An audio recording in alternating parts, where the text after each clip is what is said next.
Hi there, my name is Zach, and I have the goal of reaching the Brisbane Olympics 2032 marathon. Now, as you can see on the screen right here, these are my current PBs, and I'm a long way from making that dream a goal. But I'm hoping, with a lot of determination, patience, and hard work, that I can make it. I would love it if you guys could join me on my journey to go from a below average runner, to a pro.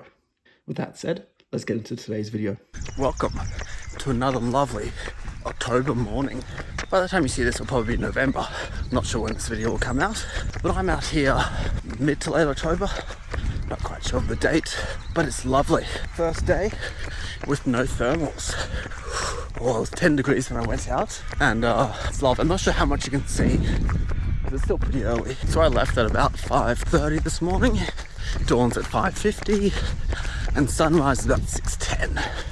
So I'm 25 minutes into my run. It's just gone 6 o'clock. So 10 minutes until sunrise. Now I'm out here on my final long run before my Canberra race. Now you guys will have already seen those videos because this is coming out after. But it's 2.5 hours easy today. It'll be somewhere between 20 and 22k. I'll put up on the screen here whatever I end up doing. I've got about a 2-hour tempo build run tomorrow, and then we're into taper. Oh yeah! So keen to do that race on fresh legs, because last week was Goulburn, and well, I had an easy week leading in. That was on purpose. I didn't properly taper, so we'll see if that has an effect and whether I can finally get my PB. If you've already watched those videos, you guys will know. But for me, I'm 2 weeks out. So I really enjoy these early morning runs. I'll be finished today by 8 o'clock. I think Canberra half starts at 6:30, which means if I do 2 hours, I'll be done by 8:30. When you compare that with Goulburn, which started at 9, you can see, would you rather be done by 9 or start at 9? Very different people. My heart rate at the moment, low 140s. It is only just hit 140 actually. It's been 130s the whole time so far because lower temperature, and I'm more used to this sort of environment early in the morning. With Canberra half coming up very soon, I've got to start thinking about my next events. Now, I've already talked about a few of them, but I want to just reiterate and go through my plans for the next year and maybe a little bit beyond. So November 2025, which for me is in 2 weeks, for you was, I don't know, a couple of weeks ago, is obviously Canberra half. My next planned race is the Canberra full marathon in April, and that's going to be what my A race for. I know it's in 26, but it's my 25 A race. So I'm going to give it my all, because I've essentially been training for it since I started running and since I started this channel. After that, I've got the Brisbane half at the start of June. Now I think that's about 8 weeks after the Canberra marathon, so I would love to go super fast and target that race, but having it so soon after the marathon, I'm just not sure how my body will react, because obviously I've never done a marathon before, so I don't know what the recovery's like, how much time I need, and all of that good stuff. I'm not sure if I will end up doing this race yet. I have put my name in the ballot for Sydney Marathon. I'll put it up here if I got in, because I find out, I think next week, well, definitely before this video comes out, I'll know whether I'm running it or not. Now, if I do, that's going to be, I guess, my proper A race for 2026. Obviously, I want to do really well in the Canberra Marathon in April. But then it's 8 weeks to Brisbane, and then 12 weeks from there to Sydney.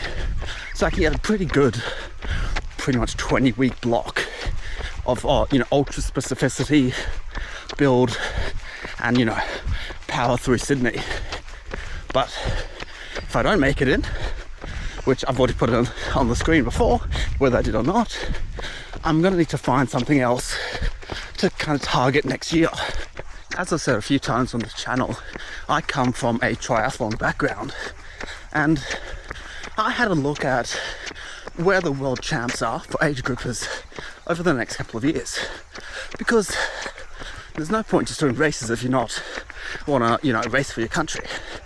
Now, what you guys might not know is I'm actually a dual Australian and New Zealander. I had a look on the triathlon website, and guess where the 2028 age group world champs are? That's right, New Zealand. So do I plan on going back to triathlon as my full-time goal? No.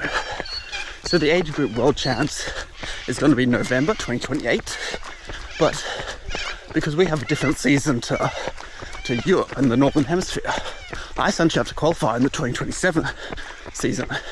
So our race season starts in probably now, in about 2 years' time, and then we'll finish in about April 28. So if I'm going to qualify, I need to be able to swim and bike as well as run for the first race in 2027, which is not that far off, especially given I've done none of those other two disciplines in like a year plus. That if I were to do a race today, it's not going to happen. So how do I plan to add that into my schedule? I still plan on doing Canberra Marathon, obviously next year in 2026, also 2027, 2028, which is the year I would have had to qualify for Worlds and Triathlon, and also 2029, which will be a couple of months after Worlds if I do manage to race it. That's not changed. My marathon time goals haven't changed, but probably from after the Sydney Marathon next year, depending on if I qualify or not. If not, I'll find a different race around the similar sort of time. But after whatever that race is, then I will ease back slightly, just slightly. So at the moment, I'm doing about 10 hours a week of training, just running. For Sydney Marathon, that will go up to about 12 to 13 a week. Quite a lot, actually. But what I plan on doing is maybe dropping it down to 8 hours. So it is almost half, but 8 hours is still quite a lot of running. Maybe doing 2 or 3 bike rides. Not a ton of bikes, but just enough to make the legs remember what it is to be a cyclist. And then 1 swim a week of like 30 minutes. So not too much. But that's the plan, is just for 1 year, take 1 year of prep, and then that 6 months of racing to hopefully qualify. And if I don't, go back to focusing only on the marathon in the shorter 8-hour weeks, because it's an Olympic distance or standard distance triathlon. It's non-draft, so I just need to make sure that I can ride on my own, which is normal, and also go really fast on that 10k. So I'll be focusing on my 10k time and half marathon over the marathon, but still being able to do that distance.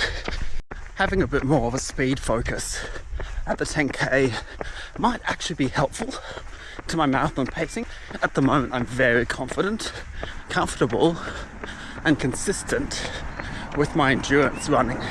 So today I'm averaging about 7 minutes per k, and it's very low 140 heart rate, which for me is quite good.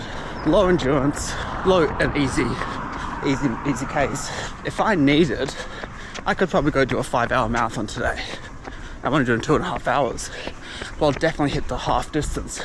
But if I want to hit the top, I can't just be good at going slow. I need to go fast.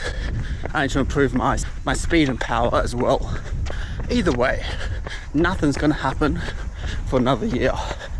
It's not until the end of August 2026 that I'll even start doing some bike training.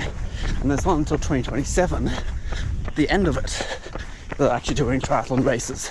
For those of you that don't know triathlon, and given this is a running channel, I don't really expect you to know too much about it.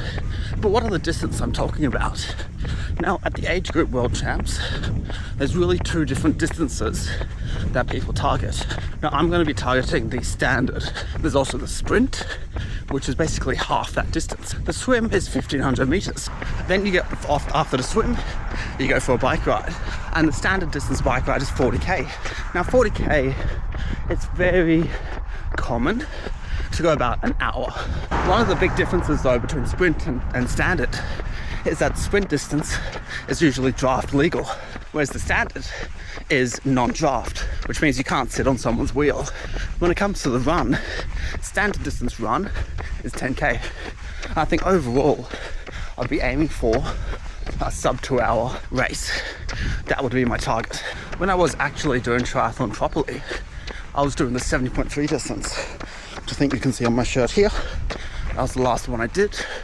And the 70.3 is 1.9k swim, 90k bike, and then the half marathon. The sort of training required for that minimum, I was doing about 12 hours a week. I'm doing not too much different. So I'm still doing 10 hours, but instead of splitting it across 3 disciplines, now it's only on the run. So you can see how it's so much easier to improve one discipline doing 10 hours a week versus 3 of them at like 3 hours each. Now you guys don't need to worry that I'm gonna go become a triathlete after this, because obviously I started there, but I already know very keenly that there's no way in hell I can go to the Olympics as a triathlete. No chance. Doesn't matter how much training I do, how much I sacrifice. It's just never gonna happen. Same with the Ironman distance or half Ironman distance, long course. Not gonna happen either. I can get really good, but I can never go race as a pro. I still thoroughly believe I can make it as a runner, and so that will always be what I'm aiming for. I want to go to the top. I want to be the top. So while I might take some detours, I always know where home is. So for now, definitely still a runner. But I hope you guys found that interesting, going through all my upcoming plans. Please make sure you like and subscribe if you made it this far, and I'll see you guys next week.